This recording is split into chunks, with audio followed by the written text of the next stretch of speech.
এটাও ঘুরে ফিরে সেই ইন্ডিয়ার যে প্যালপিটেশন শুরু হয়ে গেছে, কাঁপাকাঁপি শুরু হয়ে গেছে। এটা যখন জানতে পারছে যে আসলে বাংলাদেশের ইলেকশনে জামাত এনসিপি জোটের জিতবার সম্ভাবনা প্রবল, ভীষণ সম্ভাবনাময়। এটা জানতে পারার পরে তাদের ভিতরে প্রচন্ড অস্থিরতা শুরু হয়েছে। সেই অস্থিরতাটাকে তুলে নিয়ে এসছে তাদেরই ভারত মিডিয়া, বিবিসি। সো এই রিপোর্টটা হলো বিবিসিকে নিয়ে, বাংলা বিবিসি কি কি লেখা হয়েছে সেটা নিয়ে আমি এখন একটা অ্যানালাইজ করব। শিরোনাম হলো, এবারের নির্বাচনকে ঘিরে ভারতের আগ্রহ ও নজর যেসব কারণে তার বর্ণনা করবো এখন আমরা, মানে হেডলাইনটা ওরকম আর কি। সো প্রথম বাক্য, অধীর আগ্রহ আর উৎকণ্ঠা নিয়ে তাকায় আছে ইন্ডিয়া বাংলাদেশের ইলেকশনের দিকে। বাংলাদেশের 12 ফেব্রুয়ারি নির্বাচনের দিকে প্রতিবেশী ভারত যে অধীর আগ্রহ আর উৎকণ্ঠা নিয়ে তাকিয়ে আছে সেটা দিল্লিতে সুবিদিত। প্রতিবেশী কোন রাষ্ট্রের একটা সাধারণ নির্বাচনকে এতটা সতর্ক নজর দিয়ে দিল্লিতে দেখা বেশ বিরল বটে। ফাঁকে বলে রাখি, আজকে কিন্তু দিল্লিতে আর একটা অনুষ্ঠানের খবর এসছে। মোদির মন্ত্রিসভার আজকে আলোচনার বিষয় হলো বাংলাদেশের ইলেকশন। কি হাস্যকর ব্যাপার! এটা মন্ত্রিসভার আলোচনার বিষয়, সেটা আবার ওরা পত্রিকার রিপোর্ট বানায় ফেলাইছে। দুঃখের কথা কি বলবো, মানে হাসিনা চলে যাওয়াতে তারা কি হারাইছে, যেটা একদিন চুষে খাইতেছিল মাংনা, তার দুঃখ কত তীব্র এটা রিফ্লেকশন না এই ধরনের রিপোর্টগুলা। এনিওয়ে, তারপরে বলতেছে, প্রথমত এই নির্বাচনের মধ্য দিয়ে অনেক বছর পরে বাংলাদেশে এমন একটি রাজনৈতিক সরকার ক্ষমতা আসতে চলেছে যাতে আওয়ামী লীগ থাকবে না। মানে এটা আওয়ামী লীগের সরকার না, অনেকদিন মানে এই যে 16 বছর চুষে খাইছে আওয়ামী লীগ আর না। আওয়ামী লীগ নাই তো নাই, আওয়ামী লীগ ইলেকশনও পার্টিসিপেট করার যোগ্যতা নাই। আওয়ামী লীগ এখন একটা নিষিদ্ধ রাজনৈতিক সংগঠন। তো এখান থেকে ভয় হচ্ছে, তার মানে কি এবারে ইলেকশন বিএনপি অথবা জামাতকে চলে আসবে, তখন আমাদের কি হবে? নিজেই বলতেছে লীগ সরকারের প্রায় অভ্যস্ত হয়ে যাওয়া দিল্লি। ব্যাখ্যা দেখেন, সরকারে থাকুক আর বা শক্তিশালী বিরোধী দলের ভূমিকায় থাকুক, জামাতের কথা বলতেছে, জামাত সরকারের আসন্ন ইলেকশনে সরকারে থাকুক কি শক্তিশালী বিরোধী দলের ভূমিকায় থাকুক, নতুন জাতীয় সংসদে তারা যে খুবই প্রভাবশালী হতে যাচ্ছে এই ব্যাপারে ইন্ডিয়ানদের কোনো সন্দেহ নাই। বহু বছর ধরে জামাতকে প্রায় অঘোষিত রেড লাইন হিসেবে গণ্য করে আসছে ইন্ডিয়া।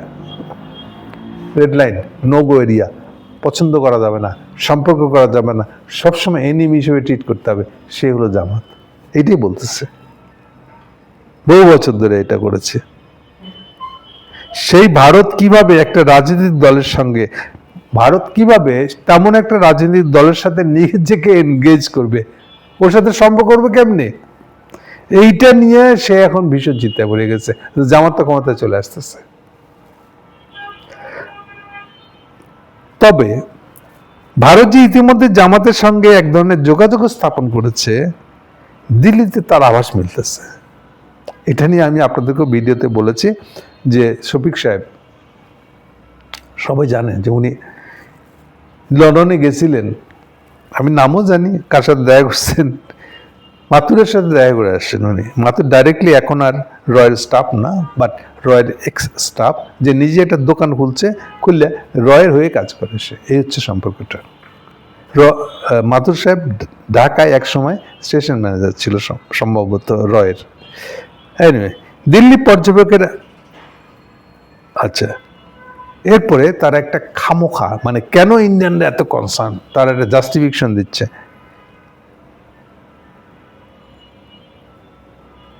এসব কিছুর বাইরে উত্তর পূর্ব ভারতের নিরাপত্তার প্রশ্নে বাংলাদেশের নতুন সরকারের অবস্থান কি হয় সেটা জানার জন্য খুব উদ্গ্রীব। এটা একটা বকওয়াজ অজুহাত। বাংলাদেশে উত্তর পূর্ব ভারত বলতে, নর্থ ইস্ট বলতে আসামের উলফাদেরকে বলা হচ্ছে আসলে। ফ্যাক্টস হচ্ছে, বাস্তবতা হচ্ছে আসামের উলফাদের ইম্প্যাক্ট, রাজনৈতিক শক্তি দেখানোর মতন ইম্প্যাক্ট অলমোস্ট জিরো, নাই, রিপোর্টিংয়ে নাই, তারা কোথাও নাই, তার নাম কোথাও রিপোর্টিংয়ে হয় না। এটা যা দূর উঠছিল ওটা শেষ হয়ে গেছে, এগুলো একটা।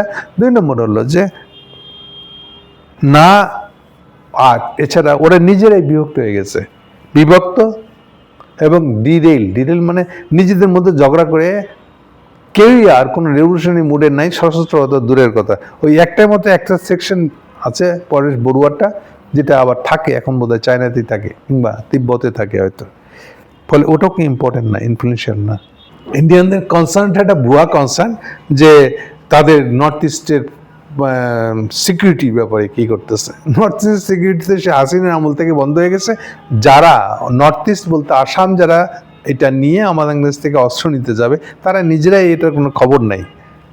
আর এটা তো আমাদের প্রসঙ্গ না, প্রসঙ্গটা হলো যে তারা নিজেরা কি করছে। প্লাস এখনকার যে ইয়েগুলা সংঘাতগুলো চলতেছে, বিশেষ করে মিজোরামকে কেন্দ্র করে, এই যে বাকি যে আসাম বাদে বরং বাকি ছোট স্টেটগুলো যেখানে জাতিগত দাঙ্গা প্রতিদিন চলতেছে, তো সেগুলো নিজেদের প্রবলেম নিজেরা সলভ করতে পারে না, উল্টা এখন বাংলাদেশের উপরে একটা মানে একটা মুখস্থ গান বলে বেড়ায় ইন্ডিয়ান উত্তর পূর্ব ব্যাপারে, তার নিরাপত্তার ব্যাপারে তারা খুব কনসার্ন, ওটা ভান করে।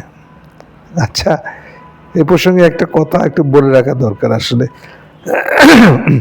যদি এই রিপোর্টে লেখা আছে, দিল্লির পর্যবেক্ষকরা বলেন এটা খুব স্পর্শকাতর বিষয় আমাদের জন্য। এটা মানে তাদের নর্থ ইস্টের নিরাপত্তার ইস্যুটা, নর্থ ইস্টের অনিরাপত্তাজনক অবস্থায় আছে। এটা তো ইন্ডিয়ার কারণে, আমরা তো এখানে কোনো ফ্যাক্টরি না, আমাদের সাথে কারোরই কোনো যোগাযোগ নেই এখন। তো তাহলে এটা নিয়ে বাংলাদেশের দিকে তো তাকায় থাকার কি আছে? এটা তো মুখস্থ কথা বলতেছেন আপনি। আমরা বরং উল্টা কথা বলি একটা, আপনারা কি করছেন? শেখ মুজিব মারা যাওয়ার পরে আপনি কি করছেন? আপনারা যেভাবে ইন্টারভেন করছিলেন বাংলাদেশে, এই ৭০ থেকে পকেটে পরে রাখছেন না? পুরা পার্বত্য চট্টগ্রাম গরম করে রাখছিলেন না? বাংলাদেশ থেকে এই পাহাড়িদেরকে ইন্ডিয়ায় নিয়ে যাওয়া, তারপরে হাতে অস্ত্র দিয়ে ট্রেনিং দিয়ে বাংলাদেশে ফেরত পাঠান, এটা কে করছিল? ইন্দিরা গান্ধী করে নাই? এত গরম দেখান কেন? আমরা তো এরকম কিছুই করি নাই, আমরা তো কাউকে নিয়ে এসে ডেকে নিয়ে এসে ট্রেনিং দিই নেই, খালি একটা চালানের অস্ত্র নিয়ে আসছে সেটা খালি যাইতে দিচ্ছে, আর তো কিছু না। আপনারা সন্তুল্লাহ আহমান নিয়ে কি করছেন? ৭৫ সালে নিয়ে গেছেন, এরপরে খাওয়াইতে হয়েছে আপনাদেরকে, এরপরে এটা দেখছেন এখান থেকে আপনাদের কোনো ফায়দা হয় নাই, এরপরে বাংলাদেশে ঘাড়ে ছুঁড়ে ফেলা দিয়েছেন 97-এ। তাহলে কে করছে ঘটনাটা? আপনারা করছেন না আমরা করলাম? আরো আছে। শেখ মুজিব মারা যাওয়ার পরে এই কাদের সিদ্দিককে ইন্ডিয়াতে গেছে, আশ্রয় দিচ্ছেন না? কাদের সিদ্দিকরা বাংলাদেশে ফিরে এসে রেল লাইন উপড়ানো শুরু করছে, আপনারা তাকে সহায়তা করছেন না? এরপরে মার্চে ইয়ের আমলে, মোরারজি দেশাইয়ের আমলে আপনার তাকে ফেরত দিচ্ছেন, কাদের সিদ্দিককে বাহিনীকে ফেরত পাঠিয়ে দিয়েছেন। এটা তো জলজন্ত প্রমাণ যে আপনারাই বাংলাদেশকে ডিস্টারবেন্স করছেন। আরো স্পেসিফিক্যালি এই এখনো সন্তুল্লাহ আহমদ যে আরেকটা সেকশন আছে ইউপিডিএফ, ওকে এখনো ওখানে ইন্ডিয়াতে ট্রেনিং নিয়ে বাংলাদেশে পাঠাচ্ছেন না? কি বাংলাদেশের বিরুদ্ধে নর্থ ইস্ট করতেছেন? এগুলো মিথ্যা গদ বাঁধা গল্প দিয়ে চলবেন? আপনারা নিজেরাই লাগতে আসছেন, নিজেরাই বাংলাদেশকে ডিস্টার্ব করতে গেছে সবসময়। আর পাহাড়ি এলাকা নিয়ে বা এই পরস্পরের রাষ্ট্রের ভিতরে ঢুকে বিচ্ছিন্নতাবাদীদেরকে সহায়তা করে, এটা তো আপনার পাকিস্তান আমল থেকে, ইন্ডিয়া পাকিস্তানের এটা সংঘাত। এই যে এখন আপনারা ইন্ডিয়ানরা পাকিস্তানের আপনার বেলুচিস্তানের দাঙ্গা করতেছেন না? দাঙ্গা কি ছোটখাটো দাঙ্গা? আজ তো ট্রেন ছিনতাই করে নিয়ে গেছে, এবং আপনারা ওটার সাথে জড়িত। এখন জড়িত আপনারা আফগানিস্তান থেকে আইএস কে ভাড়া করে নিয়ে এসে পাকিস্তানের মধ্যে গন্ডগোল করতেছেন। আর আপনারা আমাদের কাছে এগুলো উত্তর ভারত শিকার, উত্তর ভারতের নিরাপত্তা আপনাদের যে খুব জরুরি। হ্যাঁ, এত জরুরি কি? আগে নিজেকে ঠিক করেন, আপনারা নিজেরা যা করবেন তাই তো ফেরত পাবেন। আসলে সোজা কথাটা হলো আমরা বুঝি না এগুলা, আপনাদের নিয়ে আমাদের কোনো ইন্টারেস্ট নেই। ওটা ইনু সাহেব বলছে যে আপনাদের 7 ভাইয়ের বাড়ানোর কোনো জায়গা নাই, আপনাদেরকে বাইরানোর জন্য আমাদের পোর্ট, আমরা যদি কোনো ডিপসি পোর্ট করি কক্সবাজার দিয়ে, এবং আপনাদের কক্সবাজার বঙ্গোপসাগর দিয়ে ঢুকতে হবে, এটাই বলছে। তো এটা তো শিওর থাকেন যে ইউনূস সাহেব থাকতেছেন না, ফলে ইউনূস সাহেব বাংলাদেশটা হচ্ছে না আগামীতে, ফলে এটা দিয়েও কোনো চিন্তার কিছু নাই। আপনারা আগে নিজেদেরকে সামলান। বাংলাদেশের বিরুদ্ধে আপনারা সারা জীবন পাকিস্তানি করে পাকিস্তানের সাথে গন্ডগোল করছেন। এই গন্ডগোল পাকিস্তানের সাথে যতটা, সেইটা দিয়ে এখন আপনি বাংলাদেশকে মাপতেছেন। সোজা এখনো ভিক্ষে মাপছে ফেরত আসেন, লাভ আপনাদেরই হবে, আমাদের চেষে যায় না আপনারা কি করবেন না করবেন, এটা নিয়ে আমাদের কোনো লাভ নাই, আমার কোনো ইন্টারেস্ট না করে এটা নিয়ে। ওকে, তাহলে এরপর বলতেছে নিজেরাই ওরা বলতেছে যে ভারত আসলে আওয়ামী লীগ পরবর্তী বাংলাদেশের রাজনৈতিক বাস্তবতাকে নিজেরা অনেকটাই প্রস্তুত করে ফেলেছে। কেন প্রস্তুত করার উপায় কি? জামাত ক্ষমতা এসে গেলে কি অবস্থা হবে বুঝতেই পারতেছেন। এইসব নষ্টামি তো বাংলাদেশে চলবে না, আর আমরা এটা নিয়ে আপনাদেরকে কোনো পাত্তাও দিব না। ওকে, নিরাপত্তার ইস্যু নিয়ে তাদেরই আরেক কুতুব, এই যে জেলে কলকাতার কুতুব, এগুলো আরো নষ্টা। এক সৌমেন রায়, সে নাকি কখন বাংলাদেশে এম্বাসিতে, ইন্ডিয়ান এম্বাসিতে ছিল, সে বলতেছে প্রথম কথা হচ্ছে ইন্ডিয়া এখন একটা গ্লোবাল পাওয়ার। একটু পড়াশোনা করেন ভাই, হাঁটা শিক্ষা করেন, কিসের গ্লোবাল পাওয়ার? জাস্ট ইন্ডিয়া, আমেরিকা একটু পিঠে হাত রাখছিল, তাতেই ভাব শুরু করছেন যে আমি গ্লোবাল পাওয়ার হয়ে গেছি। যাক, আপনার মনে সুখ থাকুক, গ্লোবাল পাওয়ার নিজেদেরকে মনে করে, তাতে আর কি করবো আমরা। ইস ফোর্থ লার্জেস্ট ইকোনমি। বাইরে আমাদের জিডিপি থেকে আপনার জিডিপি কম, এটা আস্তে কথা বলেন, হাসবে লোকে শুনে এইসব কথাবার্তা। খুব শীঘ্রই আমরা থার্ড লার্জেস্ট হয়ে যাব চায়নার পরেই। আচ্ছা ঠিক আছে, হইলে তখন দেখা যাবে, পরে আসেন। যদিও তার মানে এই নয় নিরাপত্তার প্রশ্নে আমাদের চিন্তিত হতে হবে, খুব ভালো কথা। তো এইসব করেন কেন আপনারা, এত চিন্তিত দেখান কেন? না, আমাদের right from Siliguri down to Mizoram, Assam, আমাদের পুরোটাই নতুন এয়ারফোর্স বানিয়ে রেখেছি অলরেডি। আচ্ছা, তো রেখে থাকলে আবার বাংলাদেশ থেকে আপনাদের সিকিউরিটি চিন্তা, এটা বলেন কেন? আর আমরা যখন আমাদের ইয়েতে লালমনিরহাটে এয়ারপোর্ট বানাই, হসপিটাল বানাই চাইনাদের সাথে, ড্রোনের ফ্যাক্টরি যদি বানাই, তা আপনাদের জলে কেন? হ্যাঁ, আপনারা আমাদেরকে তো পুছেন না, বলতেছেন আপনারা নিজেরাই এগুলো সিকিউরিটি বানাইছেন। তা আপনারা সিকিউরিটি বানাইলে অসুবিধা নেই, আমরা আমাদের সিকিউরিটির জন্য কিছু বানাইলে এটা নিয়ে একটা খবর বানাই দিলে, এখানে চীনের অমুক হচ্ছে তমুক হচ্ছে। বাইরে বাংলাদেশের 3 পাশে হলো ইন্ডিয়া, ফলে বাংলাদেশের যেখানে ফ্যাক্টরিটা বানাই না কেন, এটা নিয়ে তো আপনার চোখ বড় বড় হবে, কারণ আমি যাই করি এটা আপনার চোখ বড় বড় হবে। কথাটা হচ্ছে আমরা যদি চাই আমরা অবশ্যই সবই করব, আপনার চোখ বড় করেন আর না করেন, আমরা আমাদের সিকিউরিটির প্রয়োজনে যা দরকার সবকিছু করব। এইটা আপনার উস্কানি দিয়ে যত কথা যত গল্পই বানান না কেন, কিচ্ছু এসে যায় না। এটা হচ্ছে বটম লাইন। ওকে, এবং আপনাদের নিজেদের মধ্যে দেখেন ইন্ডিয়া একমত না, তো আপনি বলতেছেন ইন্ডিয়ার কোনো চিন্তা নাই নর্থ ইস্ট নিয়ে, বাকি সবাই বলতেছে নর্থ ইস্টের নিরাপত্তা আমাদের কাছে খুব গুরুত্বপূর্ণ, আগামী দিনে বাংলাদেশে কে ক্ষমতা আসে সেইটা দিক থেকে, সেই প্রেক্ষিতে। এটা নিয়ে আমার কিছু বলার নাই, আপনাদের মারামারি আপনারা করেন। আর এক আতেল স্মৃতি পট্টনায়ক, বাই দ্য ওয়ে বলে দিই, পট্টনায়ক কোথাকার লোক জানেন তো? পট্টনায়ক দেখলেই বুঝবেন এগুলো হলো উড়িষ্যার লোক। ওকে, পট্টনায়ক আবার বলতে দ্বিধা নেই, পট্টনায়ক বলছেন উত্তর পূর্ব ভারতের নিরাপত্তার প্রশ্নে ভারত বিন্দুমাত্র শীতলতা দেখাবেন না। My put, we are not interested. আপনার নর্থ ইস্টে কি হবে এটা নিয়ে আমরা মোটেও ইন্টারেস্টেড না। এইটাকে নিয়ে উছিলা করে বাংলাদেশের উপর দিয়ে বিনা পয়সায় করিডোর নেবেন, এইটা হচ্ছে আপনাদের স্বার্থ, আপনাদের লক্ষ্য। মাংনা পয়সা যাওয়া পড়ে, ইন্ডিয়া মানে মাংনা পয়সায় খাইতে চায় এমন একটা জাতি, এমন একটা জনগোষ্ঠী। আপনার হয়েছে দেখলেন, আপনার কিসের স্বার্থ আছে? আপনার স্বার্থ কিন্তু থেকে আমি শোনার দরকার আছে? আমার কোনো আগ্রহ নেই এগুলো শোনার জন্য। এখানে কোনো কম্প্রোমাইজ করবেন না, আপনি কিসে কম্প্রোমাইজ করবেন না করে, আমার কোনো ইন্টারেস্টেড না নর্থ ইস্ট নিয়ে। তো সব জিনিস দেখার পরে বিএনপিকে আমাদের স্টেবল মনে হচ্ছে, এই যে আসল কথাটা বেরিয়ে আসতেছে। সেই জন্য ইন্ডিয়ার এনার্জিও ইনভেস্ট করেছে বেশি এতে। বিএনপির উপরে বেশি এনার্জি ইনভেস্ট করছে। তো এখন বিএনপি যদি না জিততে তখন কি হবে, ওইটা নিয়ে চিন্তা করে। আমাদের কাছে এইসব তো গল্প মানেন না, আপনাদের কোন গল্প আমরা শোনাই আগ্রহ না কেন? যদিও এখন বিএনপি আসবে কি কোয়ালিশন হবে সেটা তো আমরা জানি না, তো জানার চেষ্টা করেন। আর বিএনপি আসতেছে না আসলে কোন দুঃখে কাঁদবেন, কোন গোসা ঘরে খিল দিয়ে কাঁদবেন, ওইটা নিজেরা এটা বুঝাশোনা করেন। ঠিক আছে? ইন্ডিয়ান নর্থ ইস্ট নিয়ে আমাদের কোনো মাথা ব্যথা নেই, আমরা আমাদের কাজ করব। বাট সাবধান, যে কোনো ধরনের বাংলাদেশের সিকিউরিটির জন্য যদি থ্রেট মনে করি আপনাদেরকে, আমরা আপনাদের বিরুদ্ধে একদম সোজা উঠে দাঁড়াবো। এই কথাটা মনে রেখে এই সব আলোচনা করবেন বিবিসি। বাংলাদেশের ইলেকশনে, দুদিন পরেকার ইলেকশনে যত এটা স্পষ্ট হচ্ছে যে জামাত এনসিপির জোট ক্ষমতায় আসতেছে, ততই ইন্ডিয়ার ভিতরে একটা প্যালপিটেশন শুরু হয়ে গেছে। এখন কেমন করে এটা প্রকাশ করবে তার কোনো হুঁশ দিশা পাচ্ছে না তারা। তবে এটা ঠিক, তারা কম্প্রোমাইজ করার জন্য রেডি হয়ে বসে থাকার চেষ্টা করছে। সেইটা আমরা দেখবো এখন আমাদের এই সেকেন্ড পার্টে। নিজেরাই বলছে ভারত আসলে আওয়ামী লীগ পরবর্তী বাংলাদেশের রাজনৈতিক ব্যবস্থায় এর সঙ্গে ফিট করার জন্য নিজেদেরকে প্রস্তুত করে রাখছে।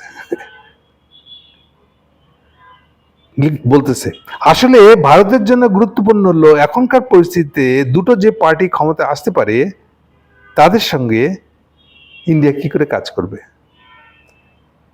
তবে দেখেন, এই সারা জীবন শয়তানি করে গেল তারা।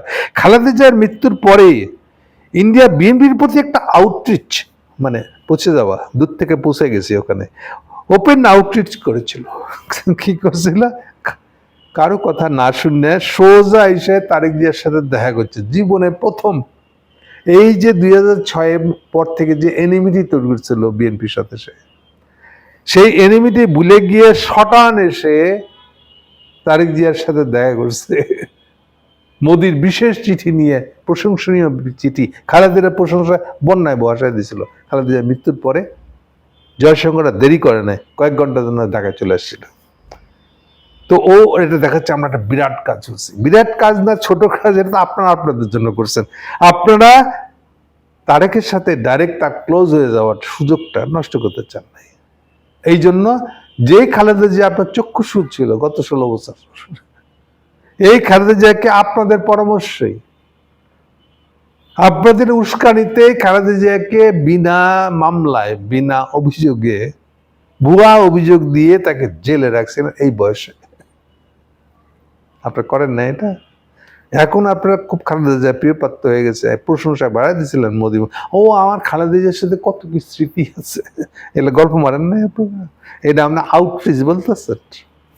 এনিওয়ে, তারেক জিয়া জিতলেও আপনাদের সাথে খাতির একটা লেভেলের পর্যায়ে যাবে না। এক কথা বলে, বাংলাদেশে যেই জিতুক, ইন্ডিয়ার সাথে বাংলাদেশের খাতির একটা লেভেলের পরে যাবে না কোনোভাবেই। সেটা হাসিনার আমলের মতন তো যাবেই, ওটা শেষ। এটা কখনো, এটা সুখস্মৃতি হিসেবে রেখে দেন, রাত্রে ঘুমানোর আগে একবার করে চিন্তা করবেন। এটা মনে সে একটা দিন ছিল বলে গল্প করবেন, নাতির কাছে গল্প করেন না, ও গল্প করবেন। এনিওয়ে, আমি বলছি না যে আগেও আউটরিচ হয় নাই, তবে এখনকারটা গুরুত্বপূর্ণ, কারণ এটা ইলেকশন আগে আগে হয়েছে। এটা একটা ক্রুশিয়াল জিনিস।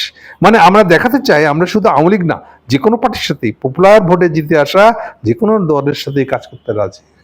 ঠেলার নাম বাবাজি। এখন বাংলাদেশের মানুষ যদি জামাতকে জিতে দেয়, তা আপনি কি জামাত বললে কথা বলবেন না? এই যে জামাত জুঙ্গি জুঙ্গি বলতেন আপনারা, ওই ওই ওই ভাষণটা নিয়ে আসেন। পুরান দিনে যত কিছু ভাষণ দিয়েছিলেন জামাত সম্পর্কে, জুঙ্গি জুঙ্গি বলে, সে ভাষণগুলো সাথে নিয়ে এসেন, আমরা একটু দেখবো কি কইতেন আগে। এনিওয়ে, আর ঠিক এই কনটেক্সটে বলতেছে সরাসরি এবার, আর ঠিক এই কনটেক্সটে জামাতের সঙ্গেও ভারতের একটা দেখা সাক্ষাৎ হয়েছে কর্মকর্তা পর্যায়ে। ভারত অবশ্য জামাতের সাথে তার এই দেখা সাক্ষাতের বিষয়টা স্বীকারও করে নাই, অস্বীকারও করে নাই। আচ্ছা, পরের ভাষাটা আরো স্পষ্ট। আর আস্তে আস্তে আসতেছে, তারা তো জামাতের লাগে একটু ঘষাঘষি করতে চাইতেছে, এইটা তারা নিজেরাই স্বীকার করতেছে। রিভা গাঙ্গুলি 2016-17 সালের দিকে বাংলাদেশের রাষ্ট্রদূত ছিল, ইন্ডিয়ান রাষ্ট্রদূত। রিভা গাঙ্গুলি দাস জবাব দিচ্ছেন, জবাবে বলছিলেন, দেখুন জামাতের তো আগেও এই যে দেখেন 9 সালের পরে কি করছে ওটা এখন ভুলে যেতে চায় ইন্ডিয়া। খালেদা জিয়া বা বিএনপির সাথে তারা কি করছে, একে যে জঙ্গি বানায় কথা বলেছে সারাটা সময়, এগুলো এখন ভুলে যেতে যাচ্ছে। তাই রিভা দাস গাঙ্গুলি সরাসরি চলে যাচ্ছে 2001 সালে। না দেখুন 2001 সালের সরকারের তো জামাত ইসলাম বিএনপির সাথে ক্ষমতায় ছিল। আচ্ছা, তো তাহলে জামাতকে জঙ্গি বানিয়েছিলেন 16 বছর ধরে, এটা কেন? তখন মনে হয় না যে এরা তো বিএনপির সাথেই ক্ষমতায় ছিল? ভুলে গেছিলেন? সো এখনো আবার মনে করে দিচ্ছে, ও জামাতের কথা চিনি, ও আমাদের দোস্ত ছিল, আমরা 2001 সালে একই গভর্নমেন্টের সাথে কাজ করেছি আমরা। এনিওয়ে, এগুলা চাপাচুপা মারলে, চাপাচুপা মেরে এখন জামাত ক্ষমতা আসার সম্ভাবনা তৈরি হচ্ছে বলে এগুলা চাপাচুপা মেরে বেশি দূর আগাইতে পারবেন না আপনারা। একটা প্র্যাকটিক্যাল আসপেক্ট তো আছেই, থাকেই রিলেশনশিপের মধ্যে, থাকবেন না যে we have to do business with your others, মানে আমাদের আদার্স মানে আমাদের অপ্রয়োজনীয়, যেটা আমার ক্লোজ না, আমার আদার হলো জামাত ইসলাম, তার সাথেও তো আমার সম্পর্ক করতেই হবে। ঠেলার নাম বাবাজি, বুঝে গেছে যে জামাত বললে এখন আর নাক ছিটকানোর কোনো সুযোগ নেই আমাদের, বরং জামাতের সাথে সম্পর্ক করার সুযোগ পেলে মনে করবো জীবন ধন্য হয়ে গেছে। ঠিক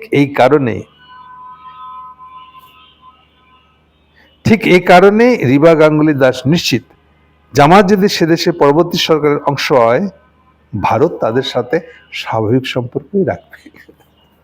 উল্টা করে বলেন, ভারত যদি তার সাথে সম্পর্ক করার সুযোগ পায়, নিজেদেরকে ধন্য মনে করবে। ওদিন গয়া যে হাসিনার আমলের মতন আমি জামাত দেখলে, ও আর ভুলে গেছি তো, লস্করে তৈবার সাথে জামাতের সম্পর্ক চান পাকিস্তানি পাখি পাখি পাখি, জামাত ইসলাম মানে পাখি। এগুলো বঙ্গানে আপনাদের না, কিছু বললেই আপনি লস্করত কাহিনী দিতেন না আপনি। পাকিস্তানের কোন কোন সশস্ত্র গ্রুপের সাথে জামাত ইসলাম জড়িত তার বয়ান দিতেন না। ফ্যাক্টস হচ্ছে বর্তমান অবস্থায় পাকিস্তানে জামাত ইসলামের শাখাটাই প্রায় অকেজ অবস্থা, ইলেকশনে একটা সিটও পায় না, এমন একটা দল হয়ে গেছে এটা। অথচ আপনারা কন্টিনিউয়াস এটা নিয়ে চাপা মেরে গেছেন। জামাত মানে পাকিস্তানের স্বার্থ দেখার বাংলাদেশে একটাই দল আছে, সেটা হলো জামাত। এই বয়ান দিয়ে গেছেন আপনারা। এখন কি করছে, এখন আপনারা ওই ফেলা থুতু ফেলছেন না, ওইটা এখন চাটতে হবে। ওইটা চাইতে এখন জামাতের সাথে আপনার যদি সম্পর্ক হয়, মনে করুন যাক বাঁচছি। লাস্ট বাক্যটা শুনি, বলে দিই এবার। কারণ এখন সবার আগে পরিস্থিতি এগিয়ে নিতে হবে, বুঝছেন না? Things have to move forward. কারণ 1.5 বছরে এই যে মোদি ইউনূস সরকারের আমলের শুরু থেকেই হিন্দু নির্যাতন লাভ কি হচ্ছে আপনাদের? আপনারাই করেছেন না, আপনি ইসকন আনছেন না, ইসকনের অত্যাচার বাংলাদেশের উপরে চাপাইছেন না। এই যে এটাও আর একটা কি আপনারা শয়তানিটা করছেন দেখেন। শুরু করছিলেন আপনি এই পাহাড়িদেরকে ধরে নিয়ে গেছেন, নিয়ে ট্রেনিং দিয়ে অস্ত্র দিয়ে পাঠাইছেন বাংলাদেশে, এটা হলো একটা। 2 নম্বর, কাদের সিদ্দিককে নিজে তাকেও ট্রেনিং দিয়ে বাংলাদেশে সাপোর্টাজ করতে পাঠাইছেন, কন্টিনিউয়াস এখনো ইপি দিয়ে পাঠাচ্ছেন। আর সর্বশেষ চিন্ময়, ইসকন, এইটা বাংলাদেশে ছড়াই দিয়েছেন হিন্দুদের মধ্যে। এগুলোকে সব আপনার ডাইরেক্ট সম্পর্কের এজেন্ট বানাইছেন আপনি এই ইসকনের মাধ্যমে। সেই তুলনায় আমরা কিছুই করি না, আমরা এর ভিতরে নাই, আসলে এর ভিতরে আমরা কিছুই লাড়তে যাইনি আপনাদের সাথে। সো বলে না, ধর্মের কল বাতাসে নড়ে। অপরাধ করছেন আপনারা, অপরাধী আপনারা, এখন আপনারাই আমাদেরকে তেল মারবেন, কিচ্ছু করার নেই। এই জামাত ইসলামের পা চাটতে হবে আপনাদেরকে, করে বলতে হবে যে ভাই একটু সম্পর্কটা স্বাভাবিক করলে হয় না? হ্যাঁ, আপনারা যাই করে থাকেন না কেন, আমরা স্বাভাবিক থাকবো, কিন্তু খুব সাবধান। পানির হিস্সা থেকে শুরু করে যা কিছু যে আমাদের ন্যায্য হিস্সা আছে, এগুলো কিন্তু আমরা আদায় করে নিব, তা যেভাবে পারি। এটা যেন মনে থাকে। Thank you.